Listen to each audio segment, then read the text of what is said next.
Focus. Ideate. Innovate. Enable.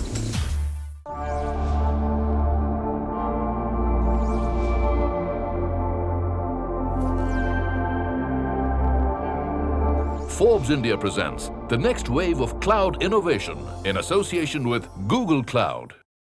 The sunrise sector in India's economy, the nearly $24 billion worth media and entertainment industry, has gone through some interesting times in the past 2 years as the pandemic shut down cinemas and events while driving more consumption of digital content by audiences. In fact, demand has grown so much that in many cases, such as the OTT industry, for example, it has outstripped supply. So hungry are Indian audiences for digital content that the user base just for mobile videos is estimated to have grown over 350 million. Now, whether it's OTT, publishing, gaming, or music, the numbers in terms of subscribers and revenue are all going up exponentially. And the network effect of this massive transformation in the marketplace is that companies in this space have had to reimagine their business for this direct-to-consumer world. And that's where the power of the cloud comes in by driving innovation that spans improved efficiencies in the media supply chain that drives more content to using analytics for creating hyper-personalized content consumption while enabling innovative and affordable revenue streams from an expanded but untapped user base. This revolution is not being televised. It is being digitized. We will hear from leaders in the media and entertainment industry about their journey in using a digital-first approach to survive and thrive in the ultimate competition, time and money of consumers. I'm your host, Gautam Srinivasan, and before we begin the panel, let's get a preface to the story of transformation in the Indian media and entertainment sector from Mandeep Kohli, Managing Director and Partner at the Boston Consulting Group, who has worked extensively with clients in the traditional and digital media space from emerging and developed markets in areas of strategy, sales, big data, analytics, and personalization. Over to you, Mandeep, for an overview of exciting trends that have shaped the media and entertainment industry. Thank you so much, Gautam. Good afternoon, everyone. It is indeed great to be here at this roundtable, and I look forward to an interesting and engaging dialogue. More so, I am excited to be talking to you about a sector as dynamic as media and entertainment, which actually sits at the cusp of consumer and technology. The last couple of months and years have been exciting, and the next couple also seem to hold the promise of exciting times ahead. To set us up for the interesting conversation that lies ahead, maybe we start looking at the landscape of the M&E industry in India today, and more importantly, how do we see it evolving?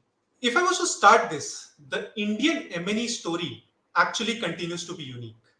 We call it multimodal. But what it simply means is that unlike some of the other advanced markets, where digital is growing at the expense of the other mediums, we are actually seeing growth in India across mediums, including the traditional ones like linear television. Digital obviously is growing fastest on the back of macro tailwinds like consumer preference for digitization across industries, the current penetration levels, but also because the industry is really making a concerted effort. If we delve a little deeper, consumer preferences and choices, which are also constantly evolving, are actually driving this multimodal trend quite a bit. There is content which people are more comfortable watching on the big screen in the family room. Think of news. Think of mediums like that.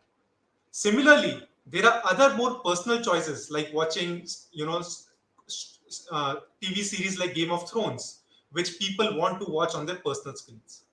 COVID has also impacted some of these preferences as people look to bond with their families, and also the increasing breadth of content available on digital mediums like OTT.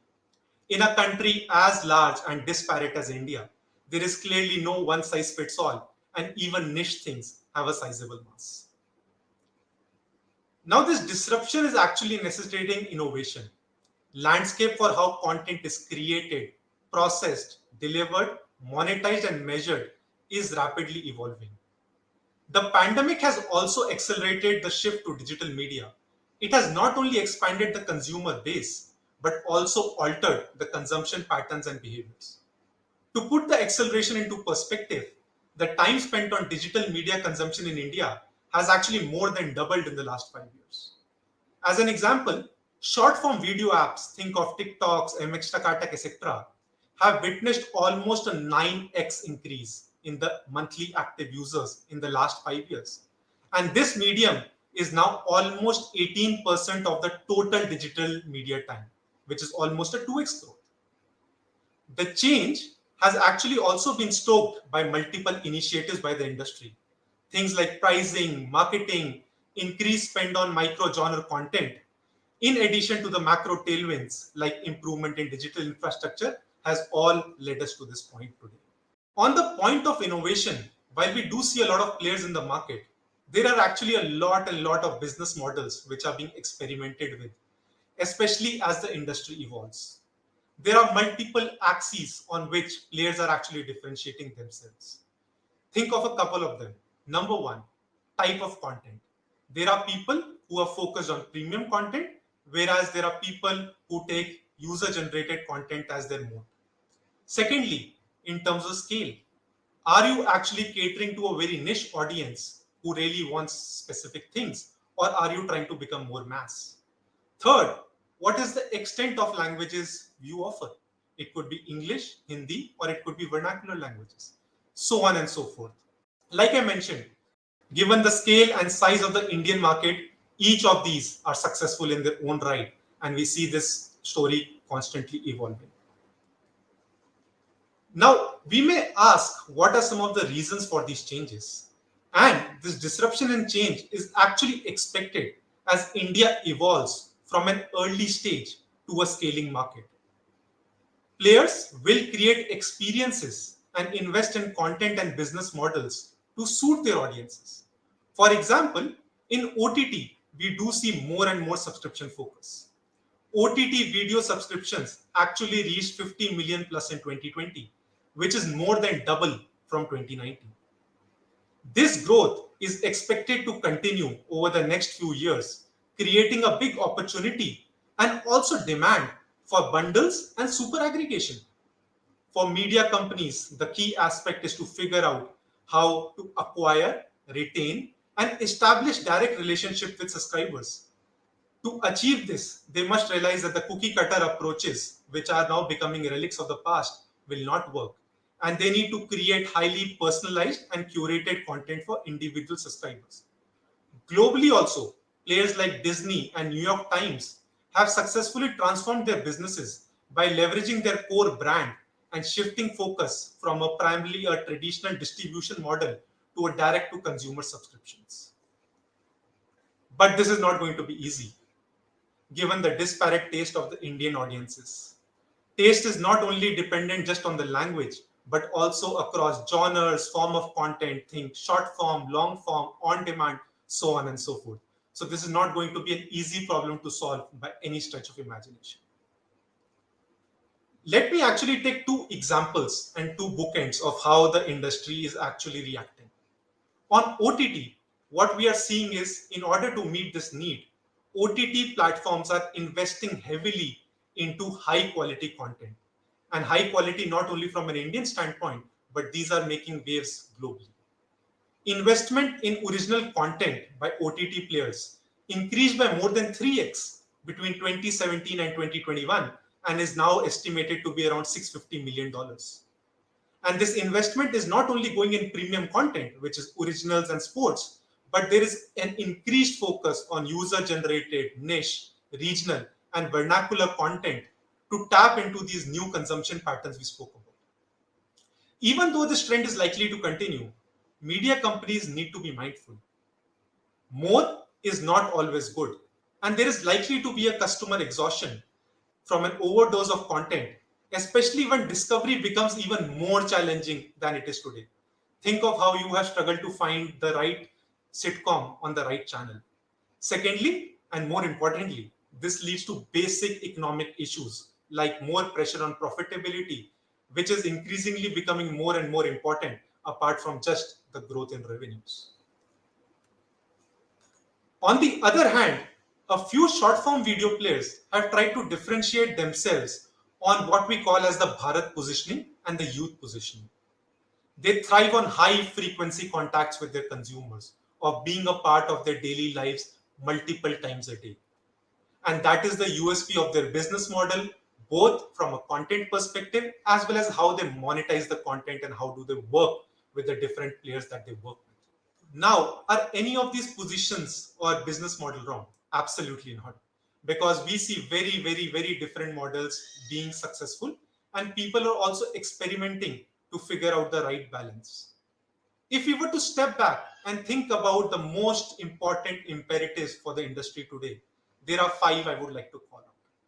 Number one, the right but ROI positive and discoverable and personalized content.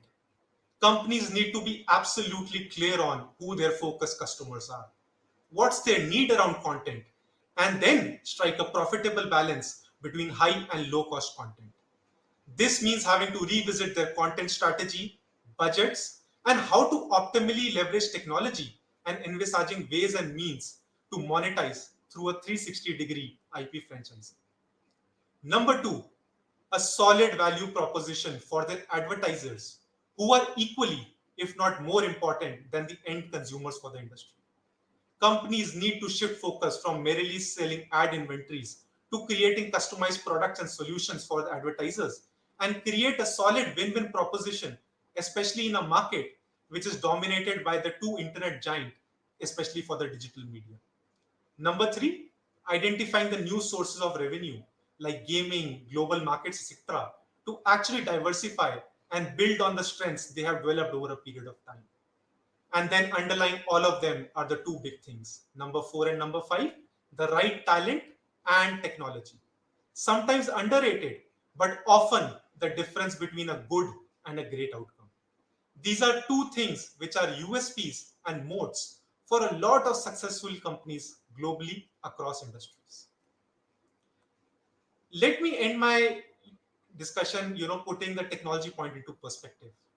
You look at the entire value chain and you see technology playing an increasingly important role across, starting from content creation to development to actually recommendation engines and then tools for higher engagement and to impact measurement. Technology is everywhere in the value chain. And that's where I started today's discussion from. Media and entertainment today is as much about technology as it is about consumer. The industry is both art in terms of storytelling, but also science in terms of doing things in a very thought through manner. The best is definitely yet to come, but there is always a yin to a yang. While more data will help, while we do create more personalized experiences, we do also need to balance increasing concerns around privacy, etc. And technology, again, will have a crucial role to play in that. Let me end with a filmy analogy. The Indian M&E industry is etching out its own series with the right set mix of masala, a twisted plot, and a bevy of actors. With the trailer so captivating, picture the blockbuster hone hi wali hai.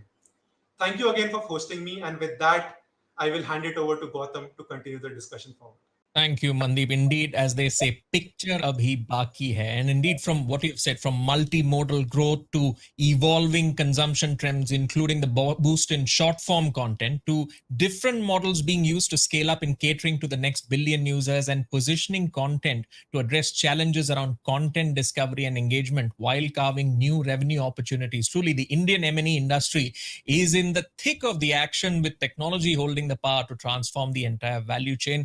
Do stay back with us, Mandeep, to provide your thoughts on the discussion which is coming up. Meanwhile, let's get to the heart of this digital transformation story with our panel. Joining us are Sudarshan Arvamudan, who's the market lead media and entertainment for the JPAC region at Google Cloud. He brings in over 2 decades of experience in helping customers and partners from the telecom and media and entertainment space achieve transformative success through Google Cloud services. Next up, Vasudha Akarwal, who's the MD for the APAC region at InMobi, the world's leading marketing cloud, where she oversees some of the biggest growth markets and ranks among the most influential women in media and marketing. Next up, we have Sanjay Sindhwani, CEO of Indian Express Online Media Services, where he's taking a strong portfolio of Express brands to greater heights with a focus on diversifying revenue and improving profitability. Next up is Karan Jaitapkar, Head of Digital at the ABP Network, with his experience in the Indian media space, highlighting his strengths in driving user growth and maximizing monetization using the power of technology. And finally, we have with us Jayesh Krishnamurthy, founder and CEO at AnyBrain, a respected veteran of the VFX and the animation industry as a result of his 15-year plus odyssey in leading AnyBrain to become one of India's leading VFX, animation, and AR/VR creative studios, working on over 350 Hollywood projects. The perfect combination of art and technology. Ladies and gentlemen, thank you very much for joining us. Let's start with you, Sudarshan. What's changing in the way audiences are consuming content, and how is that affecting the way media companies think about the future of media? We heard Mandeep talk about the boost in short form content. What are some other interesting trends shaping up? That's a great question to start with, and thanks for having me here. First up, uh, what we've been seeing is that audiences for the past few years have certainly been starting to move away from appointment-based viewing schedules to viewing content anytime, anywhere, and on any surface. Now, at least in the Indian market, the mobile penetration has been increasing steadily, and along with that, given the fact that the mobile connectivity is becoming more and more affordable, OTT has for a long time been threatening to hit the mainstream. And in addition to that, there's been this political situation resulting in the banning of certain market-leading apps that have had the eyeballs for social and short video consumption for a long time. Now there is a land grab that is going on in this particular growth segment, and the segment forms a snackable, segment for audience, as opposed to even typical OTT streaming, where you need to plan for about 20 to 30 minutes of viewership at any given point of time. So there are a lot of different things that are happening from a digital first perspective. While our friend from BCG had clearly called out the fact that the world of traditional still exists, it is thriving in India, it is still growing. The growth rates are significantly slower and lower as compared to the digital first experiences. The pandemic really just accelerated the digital trends and made us cross the chasm to the experience where digital becomes first. Absolutely. In fact, let's see how the media companies have responded to this massive consumer shift, which has happened about on-demand content, which is direct to consumer, and of course, digital first. So I'll bring in Sanjay for his view. Sanjay, keeping this consumer shift in mind, that what we have spoken about, what are the necessary business, technological, and cultural transformations that you think are necessary for media companies to stay in tune, and for us to understand how did you make the transition? So I think first of all, thanks for inviting me here. And when we talk about media and entertainment, I think news is a very small component of the entire media entertainment space. And and what really happens is when you try to mix the two, you are actually looking at two very different markets. So all the growth that we're talking about largely is more of entertainment, light stuff. We are in hardcore news, and even on the hardcore news side, we are probably more into original investigative kind of journalism. So so for us, while it's very exciting to look at how the world is moving, how the numbers are growing, etc., the relevant market is much smaller in that sense. And you know we just heard how content and consumption is becoming like snacking. Now the fact is that yes, when you have an overload of access to content, snacking becomes the right way of consuming content. But we look at ourselves as a health food. So in a market where people snack and then they get bored of snacks and they realize the side effects of snacks, they start looking for health food. And our positioning is that we are the health food in that snacking market, where we provide news which is genuine, which is investigative, which is not really chasing numbers per se, but adding value. Now, this is a long term play for us. And we have consciously stayed away from the snacking market, largely speaking. But within the genre of news, we do understand that uh, there's an information overload and people want to get updated really fast, especially the younger generation we are talking about. And it's a habit change. So what entertainment is driving is a habit change with the youngsters, where they're really not interested in long format, or they don't even have the attention to sit through a long format. So how do you really engage with them? So those learnings from what is happening in the entertainment space, we are trying to bring it into the media space. As far as video is concerned, we really haven't had a very successful uh, experiences in that space from an ROI perspective. So we are very very ROI driven. I think we run one of the most efficient businesses digitally in the news space in terms of EBITDA margins that we ply on, and we want to continue to work in that space. So we are not chasing headline numbers, but we are chasing bottom line, solid bottom line. And when we are doing that, we choose the battles we want to fight very carefully. And what we are realizing is, while the world is moving towards video, we are actually putting our bucks on audio.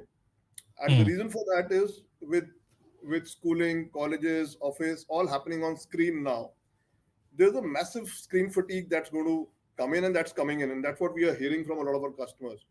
So we believe that audio play, where you can deliver news, and especially in a lot of news, a lot of sensible news, so to speak, you don't have too much visuals to see, right? It's more of copy. A newspaper is still deemed to be one of the most credible sources of news, because the written word is so powerful. And we're just taking that experience and saying, okay, people don't want to read, and people are tired of watching. So what is the solution in between? And we found audio is a very interesting space where we are doing a lot of experiments. We are seeing a lot of success, and it's one space where you can multitask.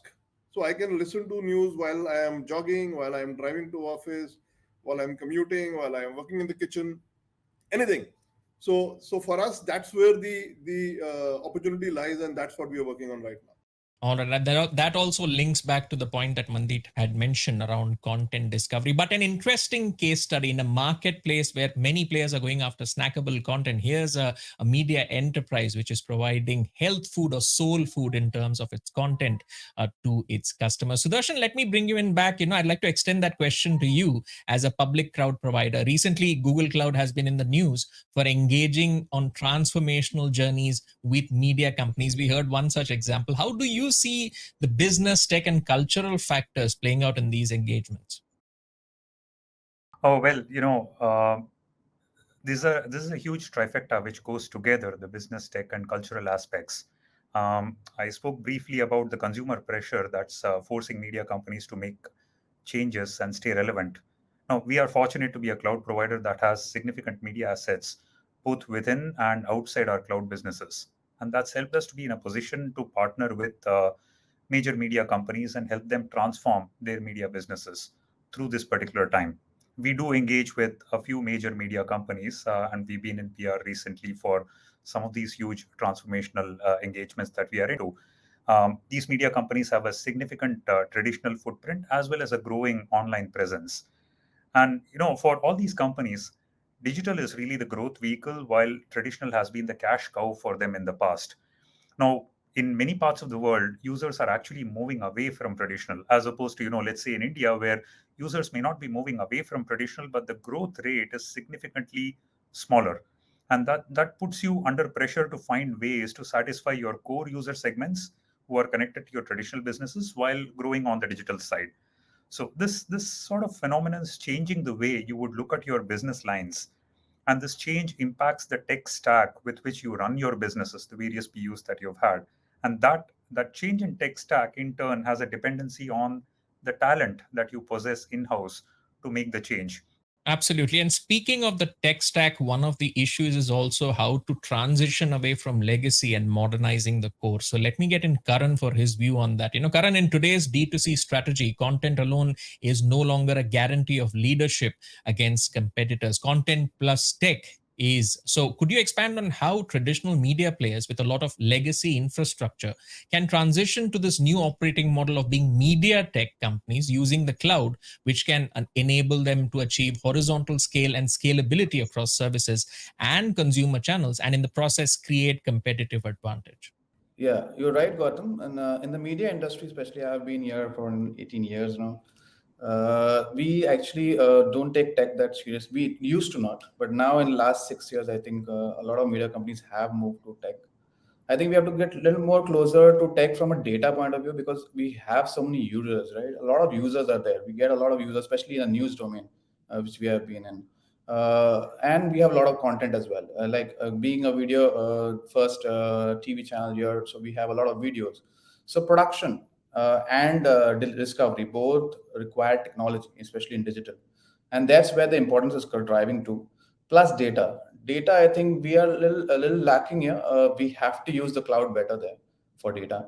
I think we have a lot of data around the user behavior. We try to collect a lot of data, but we are not so eager of activating that data. Activation of the data is prime importance. Since Google is here, we have actually we here in ABP have also used Google a lot from a Google Analytics perspective, considering using analytics as our core cloud provider for collecting data, and then activating it through GCP or Google has done a lot of work on data cloud in that sense, and activating that data through creating cohorts or creating some recency data around the user itself, that is the specific user, and then activating it on the website through a widget or through trying to make sure the next video plays automatically. Same thing on production side, considering a volume of data we have in hyperlocal, considering we are in so many languages in ABP, we can convert video directly into different language. So rather than having a volume of editorial staff or something that way to drive the other language, we try to automate through cloud systems, translation, automation of video translation, automation of text translation, so that we can drive the EBITDA business. See, EBITDA matters for media, especially in a news provider business, where we are heavily dependent on advertising and the CPM rates are not going that high. So I think tech is a major pillar in enabling to make sure that the cost doesn't increase. And we still stay relevant with hyperlocal activity. We still stay relevant with personalized activity through these kind of pillars and pre-serve cloud things. But cloud has to have a little more say. I think data is not improving that much. The technology space in data, especially the technology and the cloud end, I think Google is striving there a little more better than the other cloud providers. But yeah, data, I think we are still lacking in cloud technology and adoption of it. Let me bring in Vasudha to extend on that point, the transition from the attention economy to transaction economy. Vasudha, how is the cloud helping to strike the right balance between monetization and user experience in a mobile-first world? And how do you see things changing with the advent of 5G? On the monetization aspect, let's quickly look at that. So if we look at the InMobi platform, right, we obviously are helping monetize mobile apps, right, for different kind of publishers, whether we talked about OTT, news, gaming. So basically anyone looking for, an ad supported revenue stream, we support that. And what we've in fact seen is, of course, for all of these verticals or publishers, whatever you may call, even their monetization stream when it comes to advertising has gone through the roof, purely because of user time spent in the last 18 months, right, during the pandemic. So I would say the ad supported monetization streams have also become stronger, and with new ones emerging now, right? You have the short form video apps, you have gaming becoming such a big vertical in India. So all of these are experiencing a huge boost when it comes even to ad supported revenues. But interestingly, the sheer amount of user time spent on mobile apps is so high now that I think for any media owner or app owner, they are looking to figure out new revenue streams. And I think that's where, transactions and commerce becomes a big part of it. And interestingly, one of the other trends we saw last year, in addition to what we talked about on OTT and short form video apps, is that hyperlocal commerce, right, and fintech or digital payments, both of these have become extremely, again, strong verticals of growth for any kind of app owner. Which then brings me to the point that for any publisher who's also looking at transaction based revenue streams or commerce based revenue streams, now is a really good time, right, from the perspective of user time spent. So we will see some of that transition, in the next 12 to 18 months is what I believe.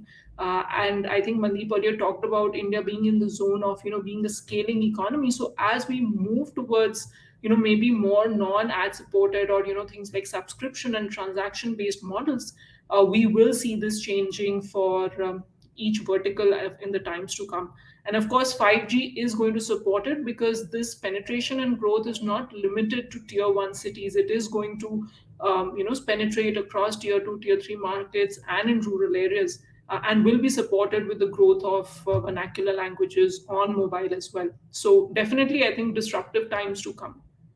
Absolutely. And we'll see what are the network effects of that happening later in the discussion. But meanwhile, bringing you in, Jayesh, as India embraces digital, especially for media consumption, we see technology doing a lot of the heavy lifting behind the scenes, with a rapid evolution taking place in the landscape of how, say, video content is created, processed, delivered, monetized, and measures. Now, digital workflows on the cloud are helping cut down production time for content. So take us through some use cases shaping up in today's digital content creation universe, where it's mostly remotely operated. Well, I think that I'd like to base it in pre-corona and post-corona in a way, because I think that what happened after COVID struck was companies like ours, which were very reliant on internal infrastructure, which was very large, render farms and huge amounts of storage.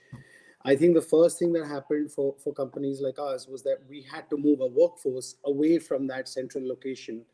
And the other thing also, I think that accelerated the whole push towards going on the cloud, was the fact that the workforce just scattered across the country. Actually, for us, as a company, we had a few hundred people working here, 600-700, and then all of a sudden they've gone back home, or they're in different parts of the city. So I think it was very interesting that while we had the cloud, I think the basic infrastructure was also lacking in the country, where people, at least artists, did not have access to the right technology in their home. So I think we've spent the first 6 months of the pandemic fixing just that basic fact that the cloud's great, but how do we access it? How do we connect with it? And that was a challenge. But I think that almost a year and a half now, or 2 years into this, I think that the adoption has been forced upon us, but it's also been a great adoption. I think that hopefully for companies like ours, which are so dependent on huge amounts of storage space, the cloud still ends up being a bit more expensive. But I think that with prices coming down, I think that will change. But I think that when I look at a company like ours, which has been doing long form content, across the world, I'm starting to see that because of changing trends, we're going to see a lot more short form content that companies like ours get into. And I think that's something that I'm really looking forward to. Because the game changes. And I think also the other part, which I find really interesting and also amazing for the Indian ecosystem, is that you're going to see a lot of small companies and individuals who are going to start creating content that will take as many eyeballs as a big studio. We look forward to exciting developments coming out of that space, enabled by the cloud, of course. But expanding the discussion towards strategy, let's also see how do media companies identify which workflows to target and when. And I'll bring in Sanjay and Karan for their views on this, starting with Sanjay. What would your strategic advice be in terms of right-sizing the strategy for specific media workflows to, say, achieve objectives around cost, speed, and delivery in this mobile-first consumer world, and extend that to the next level in terms of, say, mining IP or predicting consumer journeys, or maximizing distribution revenue with analytics? What's your view on this, Sanjay? We'll get your view first and then Karan's. So I think the migration to the cloud is happening across the board. So it's not any one particular process which is kind of migrating. And even as we speak, half my team is now operating from their respective hometowns. So nothing is happening in the office. We just come even now once in a week to the office, and that's largely the business teams. The editorial teams are still working from home entirely. So for my entire news gathering, news production, news editing part of it, my entire video production, my entire audio production, all of that is right now happening on the cloud. Other than that, all the data about our consumers is being collected on the cloud. The analytics platforms that we are building in-house to gather more information about the users is also on the cloud. So I think cloud is a new way of working, just like, 2 decades ago, you used desktop and then you migrated to laptops. I think cloud is now how you work. Even your internal operations like email, and we are organizing now training programs for our teams on, how to work in a collaborative environment, because I don't think we are going to move to a 100% work in office scenario in the future. It'll most likely be a hybrid model, and we are thinking ahead and seeing what does that world look like. So we are identifying roles and saying, okay, these roles probably, will have to be in office at some point of time, or, on back and call basis. So these roles we'll hire in a 50, 60 kilometer radius of our office. Karan, let me come to you and reframe that question. When you say transitioning from legacy, as we discussed earlier, and you're looking to say modernize the core, which workflows do you first target to move to the cloud? What's your strategic advice in terms of that to enable, say, cost savings, more speed and delivery in, as we mentioned, a mobile first consumer world, and then look towards the next level, which is mining your IP or predicting the customer journeys or maximizing distribution revenue? What's your thought on this, Karan? So as COVID hit, the first pillar was production, actually, rightly pointed out by Sanjay. Moving production to a digital model and the workflow, considering people have been working collaboratively, especially in editorial and especially in a video first studio based environment, it becomes difficult. So trying to make that journey right for them, so that they're accepting of the fact of these kind of videos. Currently, we are also producing this video itself. It's a cloud collaboration of creating this video. So getting to this level of maturity for those people was the essential part when we started off. We build our CMSs in such a way that we have cloud native CMSs, which can be accessed across all our editorial platforms. Now, mostly our editorial can work from home. The only thing is, I think video is a concern, considering we are video first. So studio setup does play an important role in production. But we are trying to find ways out in managing that as well, making sure even that doesn't require on-prem the people around us. So production is one major concern which we have solved for at least text. Also, we are producing videos in the hyperlocal places, so we get the videos up and then we translate them depending on audio translation and all that into different languages, so that we can push across languages rather than producing those again. So those all are on the production side of it, trying to make sure we are as remotely accessible as possible from a production setup, and so that our volume of stories and a volume of videos, which is a very critical factor, still remains up. All right.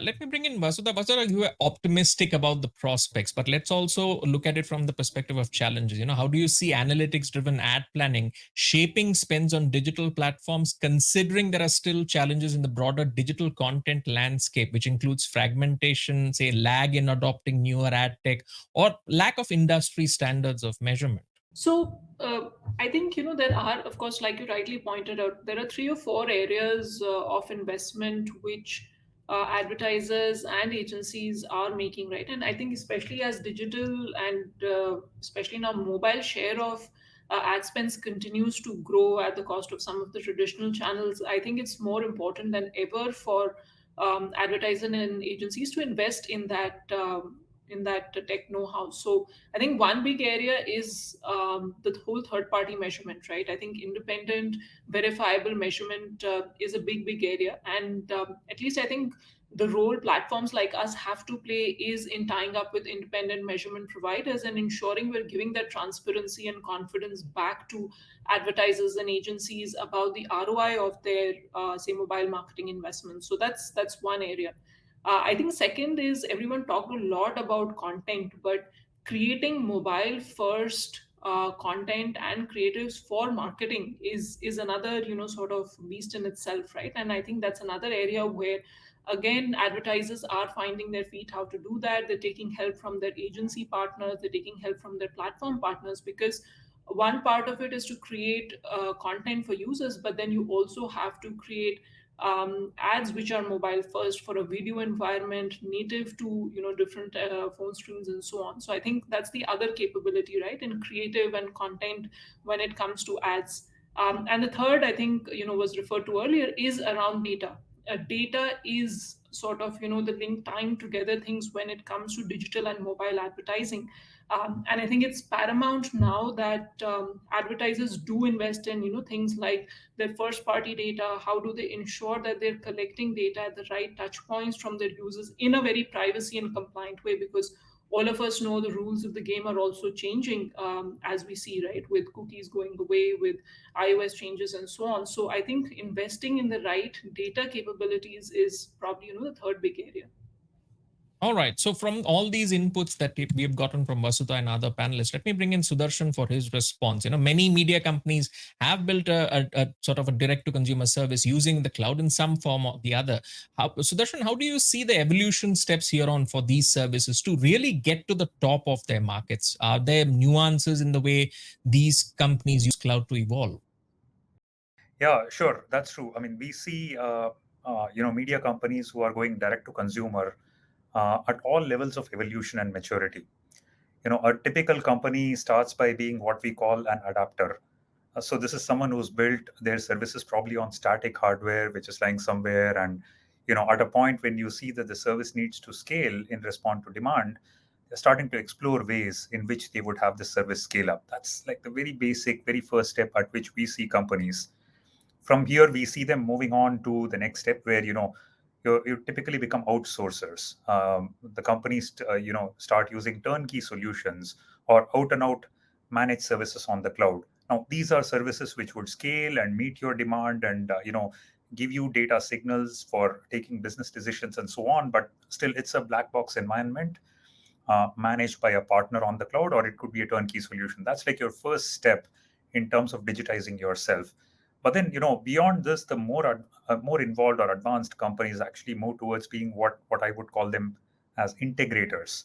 So these are media companies who take a cloud native approach to integrating their first party systems along with, other third party systems. Third party systems typically come in the form of, technology areas where you do not necessarily want to spend cycles reinventing the wheel. You only start wanting to, bring key business elements in-house and retain third-party systems, bring them together into well-orchestrated workflows. At this level, more and more processes are automated, and teams operate in a DevOps mode for faster development velocity. And companies go beyond this to what we would call as a differentiated capability build-up mindset in select areas. Now, this is a level at which our cloud partners, our media partners actually build cloud-native services. Their services scale on demand at real time. Processes are really mostly automated. Monitoring is proactive. Data and AI and ML is used for predictive decisioning, optimized growth, as well as cost optimization. And product releases at this level occur on almost a daily basis. Now, that's the level at which you get to be a real differentiator, somebody who's playing at the top of the market. Today, we see that we have solutions with which we can meet our customers wherever they are on their maturity curve. Basically, we look to help them through this maturity curve, develop the right kind of tech stack, train in-house talent, and develop, towards a highly mature consumer engagement future or culture that you build for yourself. That really, to me, marks out the most attractive direct-to-consumer services today versus all of the others who are still somewhere in the fray. Vasudha, let me bring you in from the perspective of the marketing cloud. How's the collaborations universe looking like? Is the cloud enabling some interesting trends to happen? For example, say, in banks and fintechs, we now see them working together in coming up new products for customers. From the perspective of the marketing cloud, how is the partnerships universe shaping up? So I think, very interesting point. And this is an area, probably which is, we will see, especially since we talked about earlier how, advertisers and agencies need to invest in their digital marketing capabilities. We will see a lot more, partnerships on this front as people especially build out their MarTech stacks, right? Because whether it is around data, whether it is around, user identity, things around creative tech capabilities, I think building everything in-house is going to be very hard for everybody. So I think finding that right balance of where you can co-build a solution with a partner, whether it's a data provider, whether it's a creative stack, or even a marketing platform itself, will be something which we should see much more innovation on. We are working, in fact, with a few of our large brands, right, on things like the data management platform stacks and so on. And all of that is enabled by the cloud. So I do see some interesting use cases crop up for this.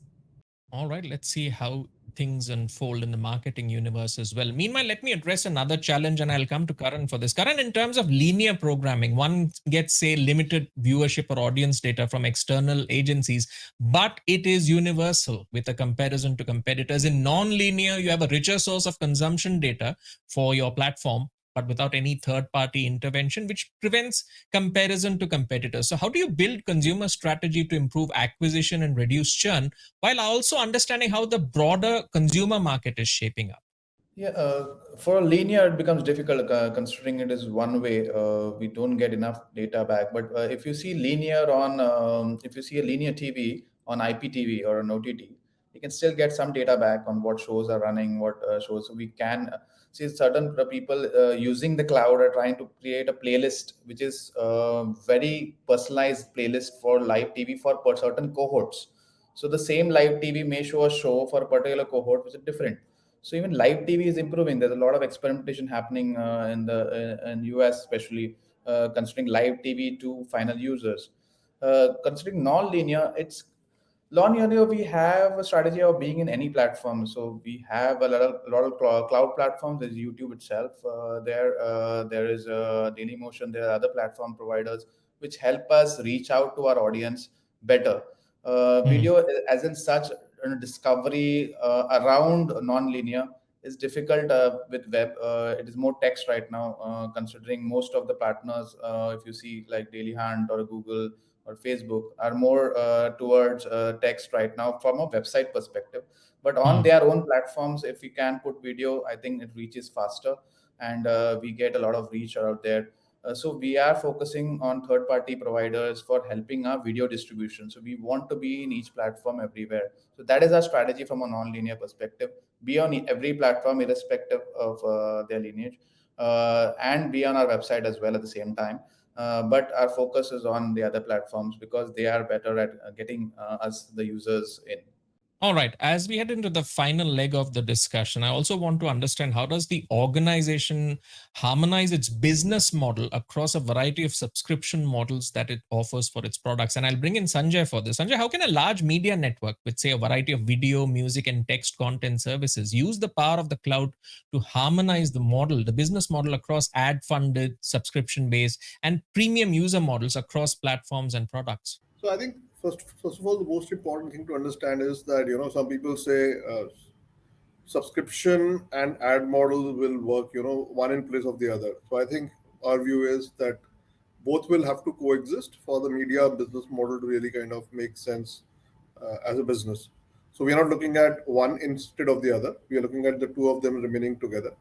And where they kind of harmonize is today, when you don't really have too much data about your consumers, both your content and your ads are randomly sprinkled to your customers, hoping that the right content lands up to the right consumer, and that's why performance on at least the traditional media sites is way subpar. What I think a lot of media entities are doing, including us, is to invest in building those data segments to understand our audiences better. And I think once we understand that and we build means of delivering content and ads to the consumer, the overwhelming number of ads that you see on any website is going to come down, which will kind of reduce the friction that the consumer has with all these ads. What it will also do is it will improve the performance of ads. And also, once these are paying customers, it's a necessity. You can't splash 5 ads on a page and intrusive ads to your customer when he's a paying customer. Today, media has been taking liberties because it's the advertiser who pays and the consumer is getting the content for free. So when the consumer becomes a customer and he starts paying for your content, he expects a much better experience. So I think the harmonization is built into the model that once you know your customer, once you know he's a premium paying customer, you give him a better experience, you have more data points about him, he's more loyal and more engaged. So, I don't know how many people realize this, but when you dig deep into your data, you find, okay, you may reach 100 million people. But what percentage of those people are deeply engaged with you typically that number is really small. So you have a massive reach, but deep engagement is not as massive as you would like to have it there. And therefore, the data that you collect on that massive reach is of very little use, because maybe 60%, 70% of those users come to you only once in a month. So what data will you collect and make use of from that audience? I think the relevant data is from people who come to you, at least 5, 10 times in a month. And that's where you can draw meaningful inferences from there. So I think identifying that cohort of users, pushing them towards a better experience, driving them to pay and get more curated content is a part of the journey that most media houses are trying to build. And I think once you get there, you will have the best of both worlds, both from an advertiser and the advertiser, consumer, and the publisher point of view. Because the publisher will be able to give a much better experience, and his ARPU will increase because he's now making money off both ads and the customer. The ad yields will improve because I'm now giving a lot more data to my advertiser to target the right consumer. So the wastage in the ad serving delivery will come down drastically. And the consumer will be happy because he will have a much better experience. I don't need to show him useless ads. If I know that this is what he's interested in, which is co-opted for, or this is what he's probably looking for in terms of contextual analytics that I can play around it, I'll give him ads which will seem like a piece of content. So I think once we get there, everything will fall into place. But it's not an easy journey. Traditionally, media companies have not really invested very heavily into technology. I think they have started doing that. Some have done it. People like us are moving in that direction, and hopefully in the next couple of years we should be able to find that sweet spot where we are able to balance the needs of the consumer, the advertiser, and our own interests in a healthy financial model. All right. Expanding on the point that you've mentioned, Sanjay, let me bring in Sudarshan. Sudarshan, speaking of revenue adjacencies and new forms of business, can you speak about the convergence of media with other adjacencies to drive newer forms of business and how that's happening right now? Sure. I mean, we have a vantage point here as a public cloud provider. So in the past, we've had strong momentum going in with media companies across the board, starting from, say, studios to traditional distributors to online streaming services. But in the last couple of years, we have built up a very strong cohort of partners in the social media and social video space as well. A number of these companies are tapping into, say, the Gen Z engagement habits to grow user penetration through short video forms, UGC on demand, or live streaming. Now, we are looking at a space that comes with explosive growth and engagement. Some of the services in the market that we see, they come in with like hundreds of millions of monthly active users with an engagement pattern that can go through the roof based on various social events. And our partners are looking for us to generally provide them with capabilities to create and scale the service to meet this kind of demand with the best possible efficiencies and creating a great user experience. But the real thing is this market is in a growth or acquisition mode today. If I look at the future, the attempt is naturally to achieve convergence of user engagement across these services, and there may be other traditional businesses that you have as a company. So you're looking to have achieve convergence of user engagement across these businesses to increase monetization or business valuation, as may be the case. And the cloud really helps such businesses with the strengths of its infrastructure, data platforms, and AI ML capabilities, and so on. Now, we see these media companies moving towards using media as an anchor, moving to a more transactional economy through adjacencies, and the impending convergences between advertising, commerce, and media for, say, more rounded monetization propositions. So I think Vasudha brought it on earlier, and a couple of other panelists too. We are speaking about advertising becoming a little bit more targeted. This could be done based on the first party data that you have, as well as bringing more of an element of interactivity in your own play. And this element of interactivity could actually start getting you more and more towards performance based advertising by collecting the right data from user clicks and the user engagement. Not only that, you don't stop there. Once you bring in these right elements of technology underneath, you also start enabling experiences like shoppable commerce on top of media. And this could all be on top of a social UGC or time coded to a live stream UGC overall. And today, even licensed media companies, media streamers that serve licensed content are talking to us about bringing these kind of, say, interactive experiences to move towards more commerce experiences and also advertising experience based on, more engagement with the audience. So a lot of that is coming together, and this is what I would call as adjacencies, which would ultimately converge with media being the main anchor to bring all those experiences to life. So we are in the middle of this revolution as a public cloud provider, and we are very excited to be there with all the multitude of properties we bring to support this convergence. Absolutely, Sudarshan. It all ties back into what you said earlier, the transition from attention economy to transaction economy. And we are seeing interesting developments, interesting models emerge out of that. But it's been a wide-ranging discussion. So let's distill the talking points. And let me get in Mandeep for that, for his view on the key highlights of the discussion in terms of the transformative power of the cloud for the media and entertainment industry. Mandeep, your thoughts? Thank you, Gautam. No, it's been a fascinating discussion, and for an industry which is evolving by the second, nothing less was expected. And I know we could have gone for longer. Some very, very relevant points made by the panelists. If I was to distill this, I think there are three keywords I would like us to leave with. Number one, consumer. Consumer is ultimately the king, and all companies need to understand who is the consumer that really values them versus it being a transactional relationship. The switching costs are low, so you need to know your consumer and hold on to them. Number two, experience. It is one consumer, a Mandeep watching content on an OTT and on a linear television. He wants the company to understand his journey. He is not dependent on them trying to guess, estimate, etc., so on and so forth, right? So understanding the journey, create that experience. And we spoke about all varieties exist. For a foodie like me, you talked about the soul food versus the healthy food, to snacking, and I would take it to a buffet as well, right? So what's the experience you provide to your consumers? And thirdly, innovation.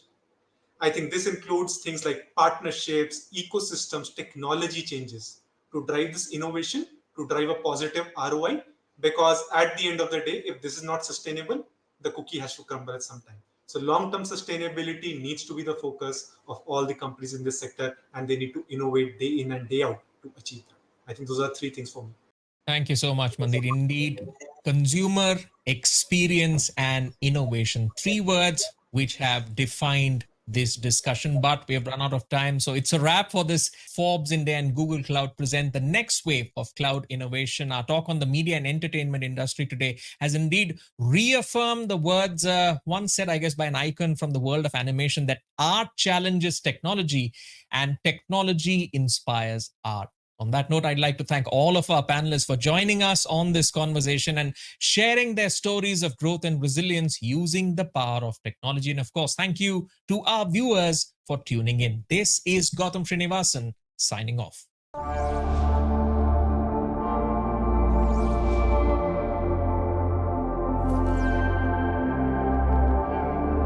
Forbes India presents the next wave of cloud innovation in association with Google Cloud.